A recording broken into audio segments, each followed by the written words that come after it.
नमस्कार, विनायक घायल स्टडी या यूट्यूब चॅनलवर आपल्या सर्वांचे सहर्ष स्वागत आहे। विद्यार्थी मित्रांनो, जिल्हा परिषद भरती, कृषी सेवक, आरोग्य सेवक, त्याचबरोबर ग्रामसेवक यासारख्या पदांच्या जाहिराती आलेल्या आहेत आणि यामध्ये सर्वात महत्त्वाचा जो घटक आहे, जो आपल्याला थोडासा अवघड वाटतो, तर तो आहे इंग्रजी। तर आज आपण इंग्रजीची काही महत्त्वाची प्रश्न आणि त्याचे स्पष्टीकरण पाहणार आहोत, ज्या स्पष्टीकरणांच्या माध्यमातून आपल्याला आगामी परीक्षांमध्ये त्याच प्रकारचा जर प्रश्न आला तर तो कसा सोडवायचा हे आपल्याला समजणार आहे।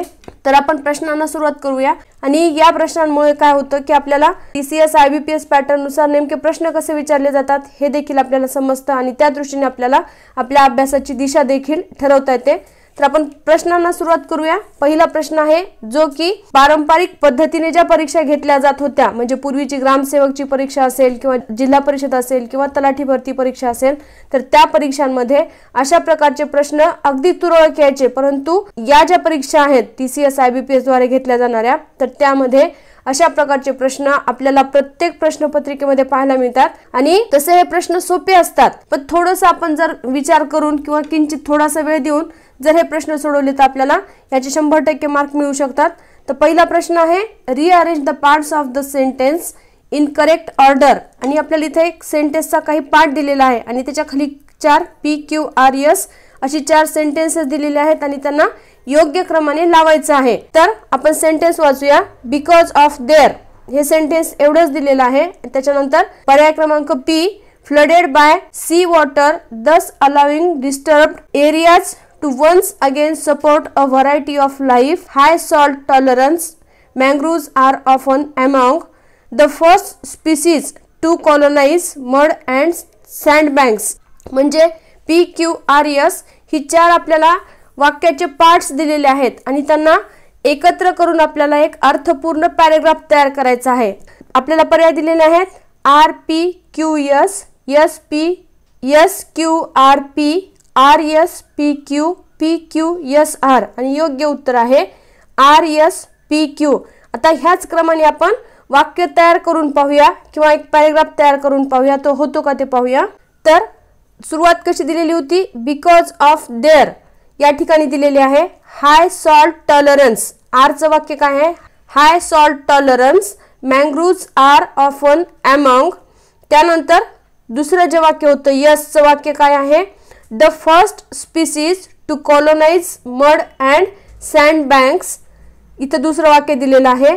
तिसरं वाक्य काय होतं, पीचं, P flooded by sea water thus allowing disturb, आणि क्यूचं वाक्य आहे areas to once again support a variety of life. आणि याच्यापासून मग पॅराग्राफ कसा तयार होतो, because of there high salt tolerance mangroves are often among the first species to colonize mud and sea sandbanks flooded by sea water, thus allowing disturbed areas to once again support a variety of life। अशा प्रकारे हा उतारा तयार होतो। अशा प्रकारचे प्रश्न आपल्याला परीक्षेमध्ये विचारलेले आहेत, IBPSच्या परीक्षेमध्ये तसेच TCS पॅटर्न नुसार जे झालेल्या परीक्षा आहेत, तर त्या दोन्ही परीक्षांमध्ये हे प्रश्न विचारलेले आहेत। 1 ते 2 प्रश्न असतात। आपल्याला फक्त थोडासा विचार करून हे प्रश्न सोडवायचे आहेत। आपल्याला 100% मार्क या प्रश्नांचे मिळणार आहेत। फक्त यामध्ये आपल्याला महत्त्वाची एक गोष्ट करणं गरजेचं आहे, ते म्हणजे आपली वाचनाची स्पीड आणि अंडरस्टँडिंगची स्पीड जास्त असणं गरजेचं आहे। पुढचा प्रश्न पाहूया। In the following question a sentence has been given in active or passive voice, out of the 4 alternative suggested select the one which best expresses the same sentence in passive or active voice। यामध्ये आपल्याला काय करायचं आहे, change the व्हॉइसचं वाक्य आहे, ते वाक्य passive voice मध्ये असेल किंवा ऍक्टिव्ह व्हॉइस मध्ये, ते आपल्याला ते चेंज करायचं आहे।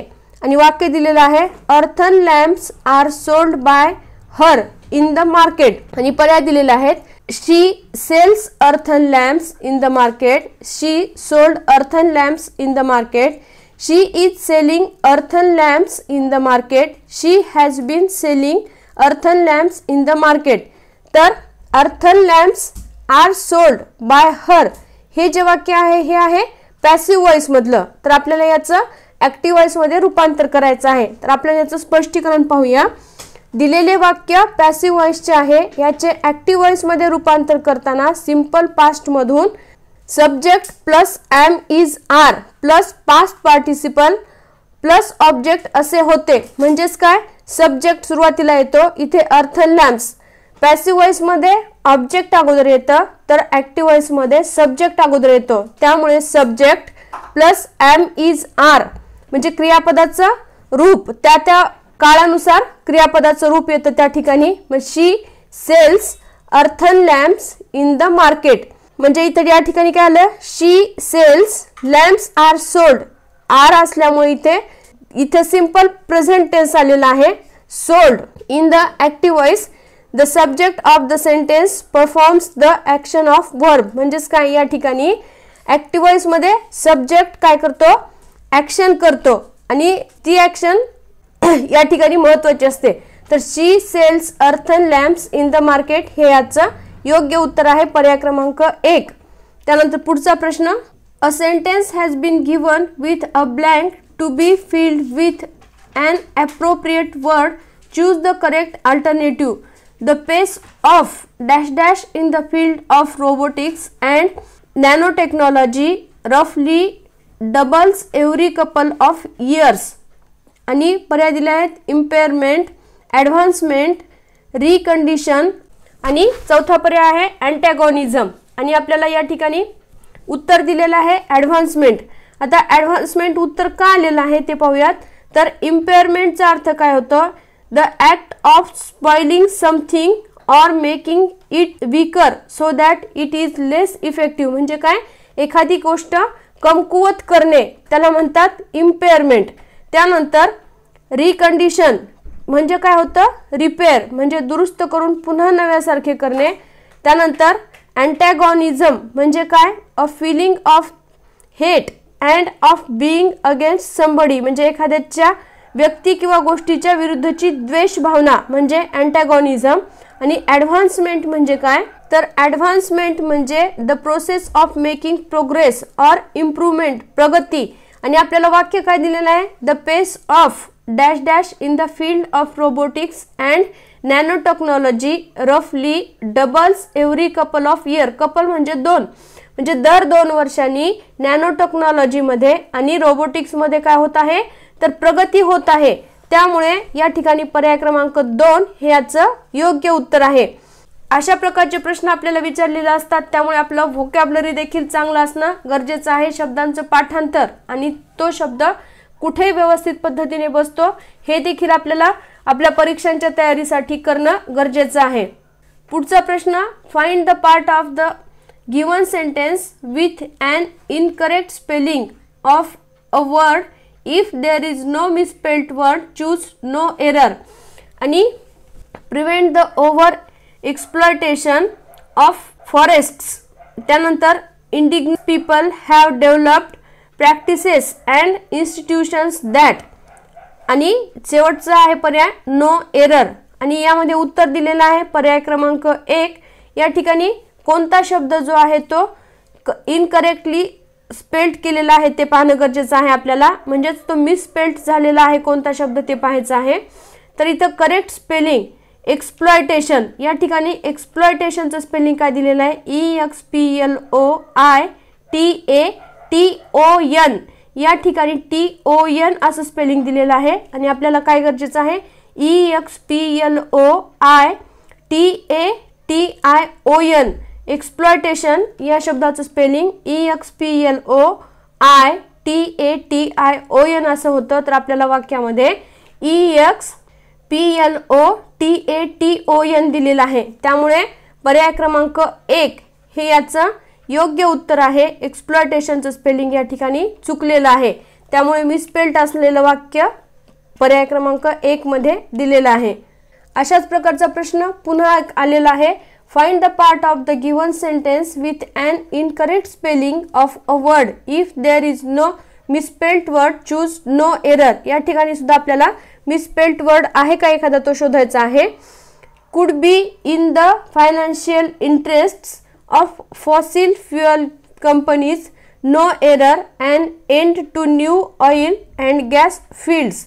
आणि या ठिकाणी नो एरर दिलेला आहे. म्हणजेच सगळे जे स्पेलिंग्स आहेत किंवा वाक्यामधले वेगवेगळे जे आपल्याला पर्याय दिलेले आहेत तर त्या पर्यायामधले प्रत्येक स्पेलिंग हे करेक्टली स्पेल्ड असल्यामुळे या ठिकाणी नो एरर आहे. पुढचा प्रश्न, in the following question a sentence has been given in direct or indirect speech.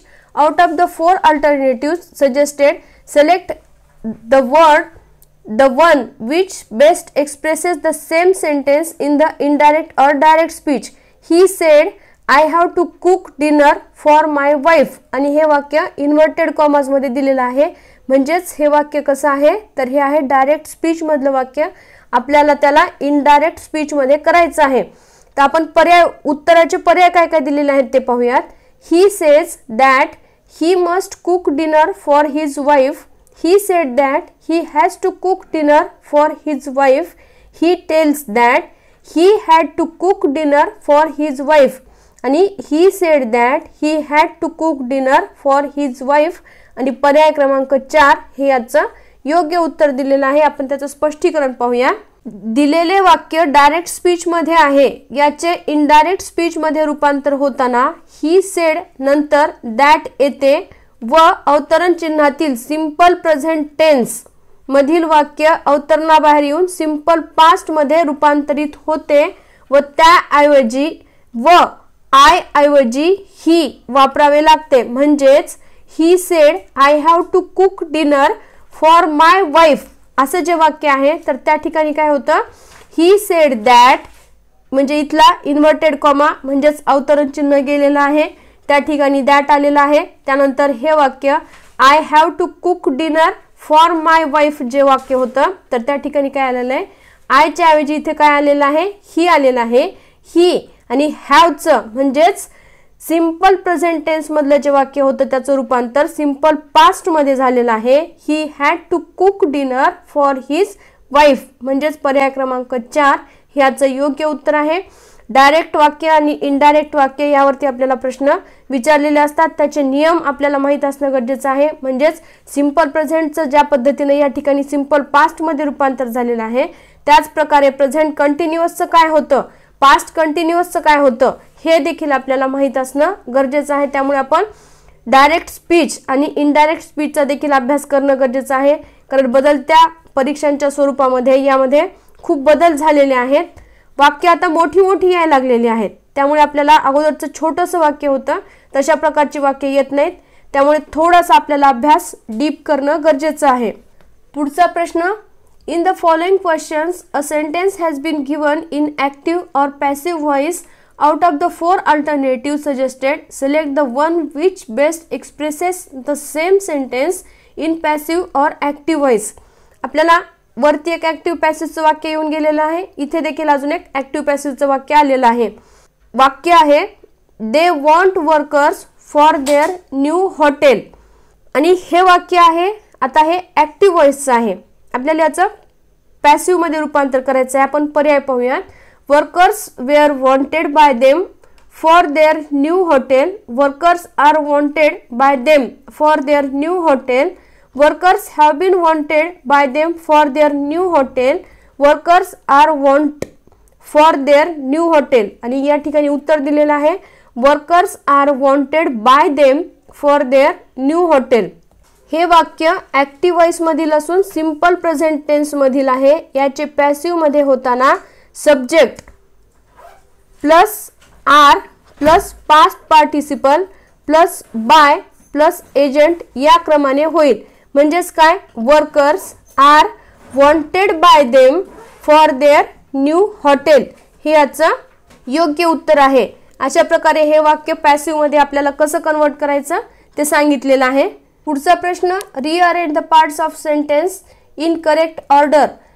हे वाक्य क्रमांक 1 आपण जे पाहिलेलं होतं त्याच प्रकारचं हे वाक्य आहे. आपल्याला इथे 4 पर्याय दिलेले आहेत आणि त्यांना एका योग्य क्रमाने लावायचं आहे.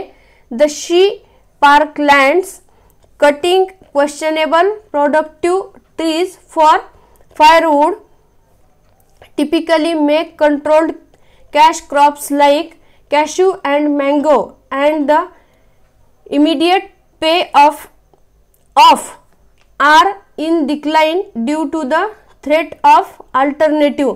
आणि याचं उत्तर दिलेलं आहे SQRP। तर आपल्याला ही वाक्य आपल्याला रिअरेंज करायचे आहेत। तर द शी पार्कलँड्स, त्यानंतर आर, यस पर्याय बघूया, R in decline due to the threat of alternative, त्यानंतर Q typically male controlled cash crops like cashew and mango and the immediate pay off cutting questionable productive trees for फायरवूड।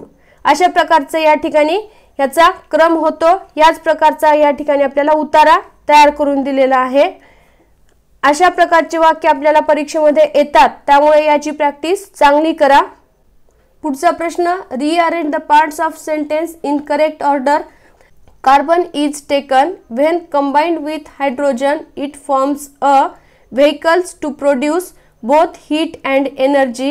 Hydrocarbon which can be burned by industry and up by plant respiration and weathering and आणि याचा उत्तर दिलेला आहे SPRQ। या क्रमाने आपल्याला ही वाक्य लावायची आहेत। तर पहिल्यांदा वाक्य वाचूया, कार्बन इज टेकन, त्यानंतर यसचं वाक्य काय, up by plant respiration and weathering and, त्यानंतर पीचं वाक्य आहे when combined with hydrogen it forms, त्यानंतर आरचं वाक्य आहे hydrocarbon which can be burn by industry and, त्यानंतर क्यूचं वाक्य आहे vehicles to produce both heat and energy. अशा प्रकारे आपल्याला ही वाक्य योग्य क्रमाने लावायची आहेत। पुढचं वाक्य, in the following question a sentence has been given in direct or indirect speech out of the 4 alternatives suggested, select the one which best expresses the same sentence in indirect or direct speech. Shalini told me that her parents had already visited Nainital. या ठिकाणी हे वाक्य आहे indirect स्पीचचं, कारण told आहे, त्याचबरोबर या ठिकाणी अवतरण चिन्ह नाहीये आणि या ठिकाणी दॅट आलेला आहे। आता याचं उत्तर पाहूयात आपण। अगोदर पर्याय वाचूया। Shalini said to me my parents will visit Nainital. Shalini says to me inverted comma मध्ये my parents had already visited Nainital. Shalini told me inverted comma मध्ये my parents already visit Nainital. आणि पर्याय क्रमांक 4, Shalini said to me my parents had already visited Nainital. My parents पासून नैनिताल पर्यंत अवतरण चिन्ह दिलेलं आहे। आता याचं उत्तर दिलेलं आहे पर्याय क्रमांक 4, शालिनी सेड टू मी। या ठिकाणी इनडायरेक्ट स्पीच मध्ये काय दिलेलं आहे, टोल्ड मी दॅट, त्याच्याऐवजी सेड टू मी। आणि त्यानंतर पुढचं जे वाक्य आहे ते अवतरण चिन्ह दिलेलं आहे। याचं आपण स्पष्टीकरण पाहूया काय दिलेलं आहे ते।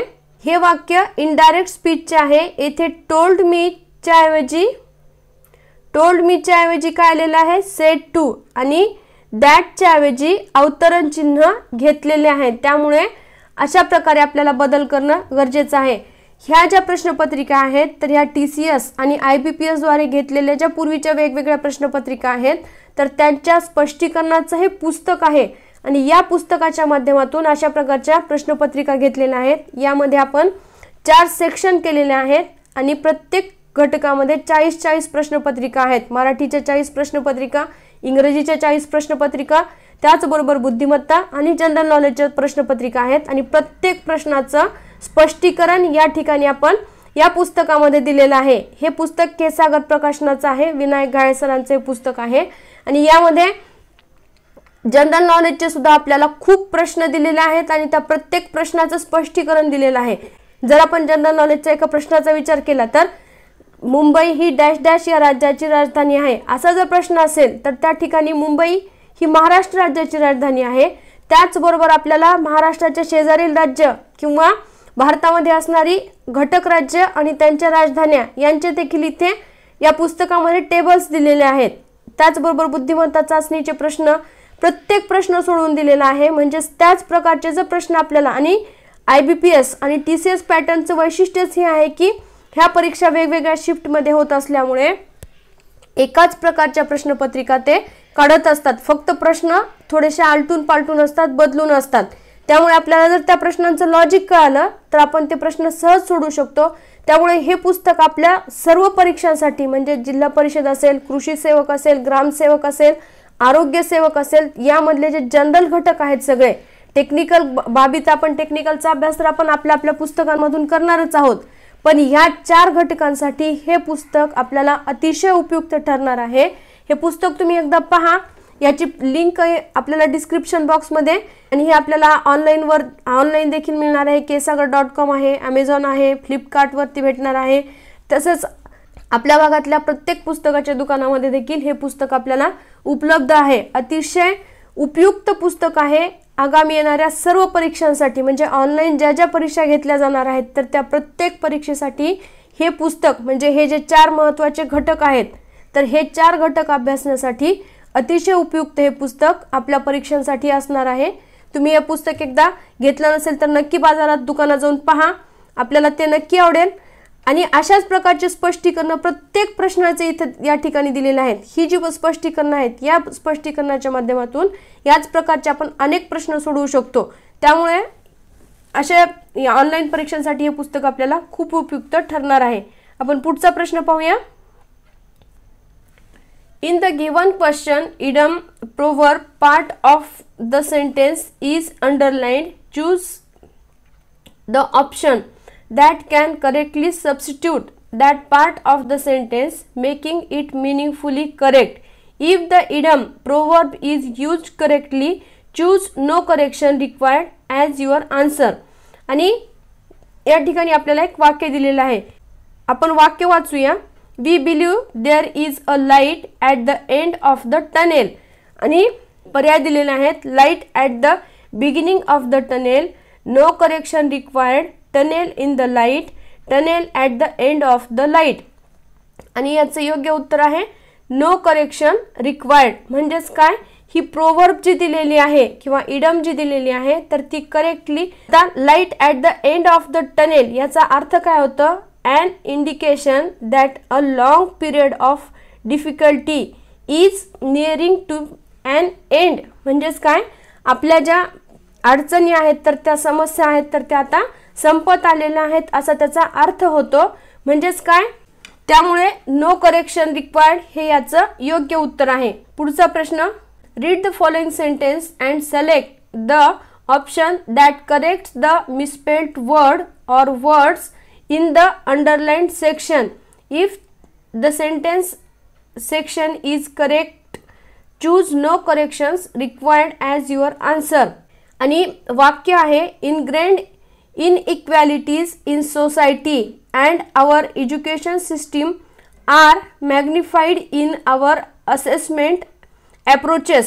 आणि या ठिकाणी आपल्याला अंडरलाइन करून दिलेले जे शब्द आहेत ते आहेत ingrained इनइक्वॅलिटीज इन सोसायटी आणि आपल्याला त्याच्यामध्ये करेक्शन आहे का ते सांगायचं आहे। तर पर्याय दिलेले आहेत, इनग्रेंड इनइक्वॅलिटीज इन सोसायटी, त्यानंतर नो करेक्शन रिक्वायर्ड आणि या ठिकाणी आपल्याला स्पेलिंग वेगळे वेगळे दिलेले आहेत। पर्याय क्रमांक 3 चे जे उत्तर आहे तर इनग्रेंड इनइक्वॅलिटीज इन सोसायटी हे याचं योग्य उत्तर आहे। आता या ठिकाणी स्पष्टीकरण काय दिलेले ते पाहूयात। पर्याय 1 मध्ये काय दिलेलं आहे, सोसायटीचं स्पेलिंग काय दिलेलं आहे, SOCEITY, या ठिकाणी SOCEITY दिलेलं आहे त्यामुळे हे चुकीचं आहे।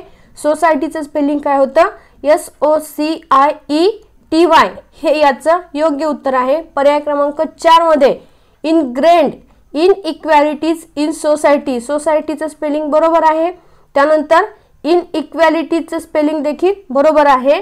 तर इनग्रेंडचं स्पेलिंग या ठिकाणी चुकलेलं आहे, इनग्रेंड INGRANED असं दिलेलं आहे। तर योग्य स्पेलिंग काय आहे, INGRAINED हे याचं योग्य स्पेलिंग आहे। त्यामुळे पर्याय क्रमांक 3 यामधले सर्व स्पेलिंग्स जे आहेत तर ते बरोबर आहेत। INGRAINED इनग्रेंडचं स्पेलिंग पाहिजे, त्यानंतर इनइक्वॅलिटीज INQUALITIES आणि सोसायटीचं स्पेलिंग SOCIETY हे याचं योग्य स्पेलिंग्स आहेत। त्यामुळे आपल्याला पर्याय क्रमांक 3 याचं योग्य उत्तर आहे। पुढचा प्रश्न, choose the correct synonym of the underlined word from the given options. वाक्य आहे, the presence of the carbide makes some of the metal very brittle. आणि इथे ब्रिटलला अंडरलाइन केलेली आहे आणि आपल्याला पर्याय दिलेले आहेत, स्टर्डी, इंडोलंट, फ्रॅगाइल, इलास्टिक. आणि योग्य उत्तर आहे फ्रॅगाइल. ब्रिटलचं सिनोनिम आहे फ्रॅगाइल. तर आपण आता त्याचे अर्थ काय काय होतात ते पाहूयात. तर स्टर्डी म्हणजे स्ट्रॉंग अँड हेल्दी म्हणजे सहज न मोडणारा. त्यानंतर इंडोलंट म्हणजे लेझी म्हणजेच आळशी किंवा सुस्त. इलास्टिक म्हणजे फ्लेक्झिबल किंवा स्प्रिंगी म्हणजेच लवचिक. त्यानंतर फ्रॅगाइल म्हणजे ब्रेकिंग इझिली ठिसूळ किंवा तकलादू. आणि ब्रिटलचा अर्थ सुद्धा काय होतो, ब्रेकिंग इझिली म्हणजे ठिसूळ किंवा तकलादू. म्हणजेच ब्रिटल आणि फ्रॅगाइल हे काय आहेत, सिनोनिम्स आहेत. आपल्याला परीक्षेमध्ये अशा प्रकारचे सिनोनिम्स किंवा अँटोनिम्स असतील किंवा इडम्स, फ्रेजेस यावरती देखील प्रश्न विचारलेले असतात. पुढचा प्रश्न, the question below कन्सिस्ट्स of a set of labelled sentences. Out of the 4 options given, select the most logical order of the sentences to form a coherent paragraph. म्हणजेच आपल्याला पहिला प्रश्न होता, मध्येच आणखीन एक प्रश्न अशाच प्रकारचा होता. तशाच प्रकारे आपल्याला प्रश्न दिलेला आहे की यामध्ये डिफरंट सेंटेन्सेस दिलेले आहेत, त्यापासून आपल्याला एक कोहेरंट लॉजिकल ऑर्डर मध्ये बसणारा पॅराग्राफ तयार करायचा आहे. तर आपण सेंटेन्सेस पाहूयात. Determine what it is you want to accomplish or feel throughout the day. त्यानंतर क्यूचं वाक्य आहे, a daily meditation practice can help us feel grounded at ease and more prepared for the day. आरचं वाक्य आहे, when you wake up in the morning and want to feel energised and ready for the day, set and intention or goal for the day. आणि यसचं वाक्य आहे, starting our day on the right foot is very important. आणि आपल्याला उत्तर दिलेलं आहे SRPQ या क्रमाने.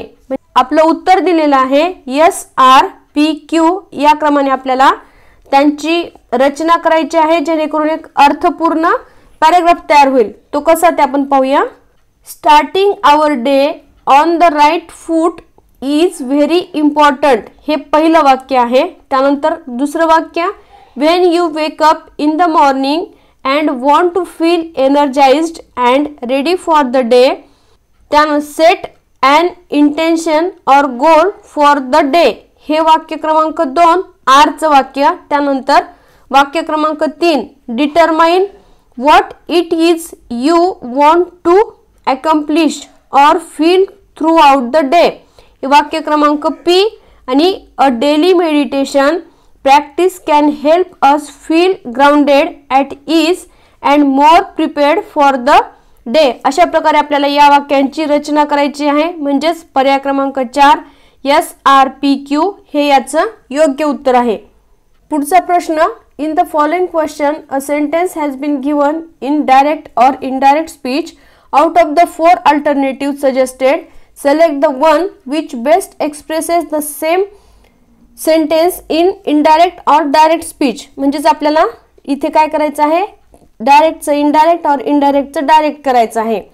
सारा said to him inverted commas मध्ये, I called your mother yesterday. आता हे वाक्य आहे डायरेक्ट स्पीच मध्ये आणि आपल्याला त्याचं इनडायरेक्ट करायचं आहे. आपण ऑप्शन्स पाहूयात. Sara told him that she has called his mother the previous day. Sarah told him that she had called his mother the previous day. Sarah told him that she had called my mother yesterday. Sarah told him that she had called your mother the previous day. आपल्याला वाक्य पाहिल्यानंतर असं लक्षात येतं की हे direct speech आहे. मग आता याचं उत्तर कसं काढायचं किंवा इनडायरेक्ट होताना काय काय बदल होतात हे जरी आपण लक्षात घेतले तरी परीक्षेसाठी आपल्याला ते उपयुक्त ठरणार आहेत. तर पर्याय क्रमांक 2 याचं योग्य उत्तर आहे, Sara told him that she had called his mother the previous day. या ठिकाणी बदल लक्षात घ्या. Sara said to him said to हिमच्या ऐवजी काय आले, टोल्ड हिम. त्यानंतर इन्व्हर्टेड कॉमास म्हणजे अवतरण चिन्हांच्या ऐवजी दॅट आलेलं आहे. त्यानंतर I called, who called, Sara called. मग त्यामुळे इनडायरेक्ट स्पीच मध्ये आयच्या ऐवजी इथे काय झालेलं आहे, शी झालेलं आहे. त्यानंतर कॉल्डच्या ऐवजी हॅड कॉल्ड म्हणजे हे सिंपल पास्टचं आहे, तर हे पास्ट परफेक्ट झालेलं आहे. आणि युअर मदर च्या ऐवजी हिज मदर. इथे सेड टू हिम असल्यामुळे युअरच्या ऐवजी हिज आलेलं आहे. आपण स्पष्टीकरण पाहूयात. दिलेले वाक्य डायरेक्ट स्पीच मधील आहे, याचे इनडायरेक्ट मध्ये वाक्यात रूपांतर करताना सेड टू हिम ऐवजी टोल्ड हिम दॅट असे झालेले आहे. व वाक्यात अवतरण चिन्ह न वापरता सिंपल पास्ट टेन्स ऐवजी या ठिकाणी वाक्यामध्ये काय आहे, आय कॉल्ड युअर मदर हे सिंपल पास्ट टेन्सचं वाक्य आहे, तर त्याऐवजी काय वापरलेलं आहे, पास्ट परफेक्ट टेन्स मध्ये.